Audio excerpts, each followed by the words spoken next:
المؤتمر الأول للحضارة الإسلامية في أوزبكستان O'zbekistonda o'tkazilayotgan birinchi Islom sivilizatsiyasi forumi olimlar va mutafakkirlarni bugungi zamonning dolzarb muammolari va tahdidlari yuzasidan birlashtirgan muhim maydondir. Menimcha O'zbekiston butun islom olamiga yangi bir namuna taqdim etdi. Bu namuna islom sivilizatsiyasini tiklash, uning buyuk merosini asrab-avaylash va kelajak avlodlarga yetkazish yo'lidagi sa'y harakatlarda namoyon bo'lmoqda. Darhaqiqat, O'zbekiston zamini ilm-fan, tafakkur va buyuk allomalar diyoridir. Islom tarixidagi ko'plab ulug' imomlar va olimlar aynan shu mintaqa Movarounnahr zaminidan yetishib chiqqan. Buxoro, Termiz va Samarqand kabi qadimiy shaharlar islom ummatiga beqiyos ilmiy va ma'naviy meros qoldirgan. Shu munosabat bilan O'zbekiston prezidenti janob Shavkat Mirziyoyevga, O'zbekiston hukumatı va xalqiga ushbu nufuzli anjumanni yuksak saviyada tashkil etganlari uchun samimiy minnatdorligimni bildiraman.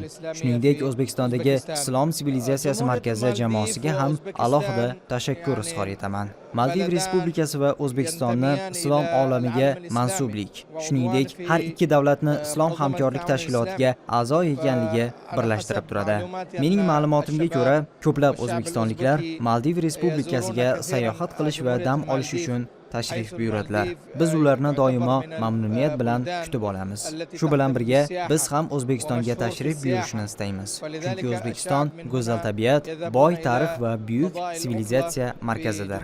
Inshaalloh biz O'zbekistonni Maldiv Respublikasida yanada kengroq targ'ib qilishga harakat qilamiz. Maldiv Respublikasi doimo ekstremizm, takfirchilik va terrorizmga qarshi qat'iy pozitsiyada bo'lib kelgan. Shu bois O'zbekistondagi birodarlarimizga ham islomning bag'rikenglik, mo'tadillik va o'rtalik tamoyillarga sodiq qolishni tavsiya qilaman. Alloh taolo Qur'oni Karimda shunday qilib sizlarni o'rta ummat qildik deb marhamat qiladi. Biz yaxshilikka chorlaydigan, tinchlik va bag'rikenglikni targ'ib qiladigan ummatmiz. Islom tinchlik dinidir. Biz bir-birimiz bilan uchrashganimizda assalomu alaykum deb salomlashamiz. Bu so'zning o'zi ham tinchlik, xotirjamlik va omonlik ma'nolarini anglatadi. Shuning uchun biz musulmonlar ekstremizm, mutaassiblik va terrorizmga qarshi birgalikda kurashishimiz lozim. Chunki terrorizm islom ta'limotida qat'iyan man etilgan va unga mutlaqo o'rin yo'q. والإرهاب شيء ممنوع في الإسلام